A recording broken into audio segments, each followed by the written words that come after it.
Lights on. This is how it ends.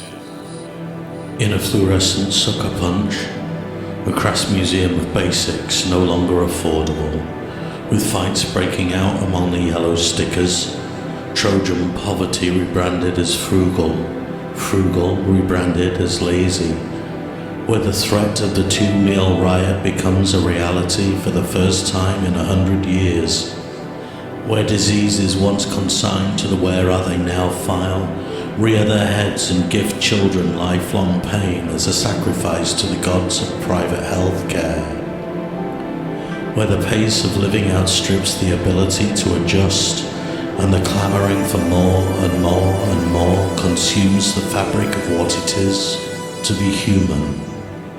Stop. Lights on. This is how it ends, with seas boiling and rancid waste dumped in the abyssal depths, rising in protests, taking us in a chokehold, with muscular arms built by petrochemical cunning, where fish spit plastic, where poison is injected into faces scared of losing their past, scared of an ugly future of fire and smog and rising tide, where relevance is no longer determined by skin stretched to breaking point. Stop. Lights on, but empty. This is how it ends, with hard-won identities scrapped by mod mentality, freedoms lost to testosterone-fueled idiocy, the society of the pissing contest, drowned by the schizophrenic ravings of the lost and ignominious belligerent. Lights on, but empty.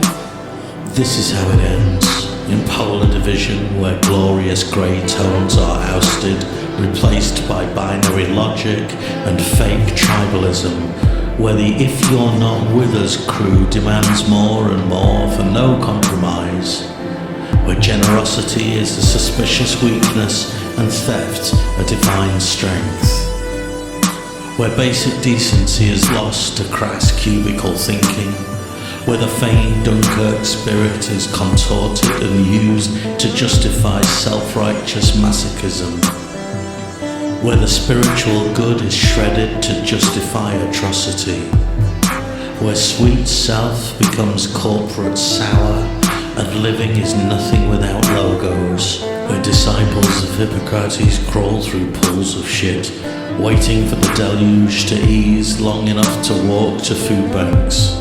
Stop. Wi-Fi and 4G. This is how it ends, with the broken hearts of optimists gasping for clean breath in the last stuttering throes of yawning myocardial desolation. Hearts of gold smelting by ruthless goldsmiths, ashes sifted and repurposed, vibrant lives discarded and upcycled into facile replicas, eyes smiling, head vacant, tattooed grins betraying their integrity, a curio and caustic indication of outdated thinking, where blessed unity can be redefined as frigid division, and squalid bulldog ego casts away the colour it once valued, the acquisition it once craved, still believing against all indications that it is important, a player. Football and bingo, this is how it ends. But now trapped between Skyla and Charybdis. Stop. Can you stop the machine? Can you stop the machine?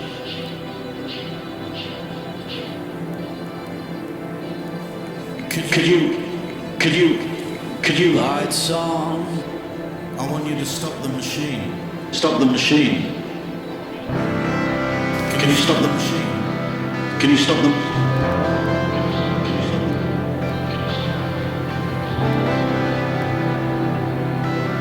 Yes, now. It's now. I would like you to stop the machine. Just stop the machine now. Machine now. Stop the machine. This is how it ends. In the haze because of a chemical cosh, in a war between the knee-jerk and the rational, between evidence and opinion, between fact and false logic, a precious truth, an impotent outpouring, naive hope amid the spume and breathless, tarred between carbon glut and clean air. Stop. This is how it ends. On Love Island, in the jungle, on ice, it ends. Not when we notice that we are poor and sick and starving, but when they take away the soaps, the football and bingo, the KFC and Mackie D, the Wi-Fi and the 4G. Stop. And this is how it ends, with caustic soundbite and mephitic swivel-eyed sloganeering, schismic social media leading the syphilitic charge, with empty plazas lined by beacons of commerce promising wealth and plenty. Lights on, but empty. To exploit the tax breaks, their doorways housing tents and cardboard soil by Bullingdon piss. Stop. This is how it ends. Dickinson's lament and Forster's dystopia. This is how it ends. This is how it ends. Stop the machine. The machine stops. Stop.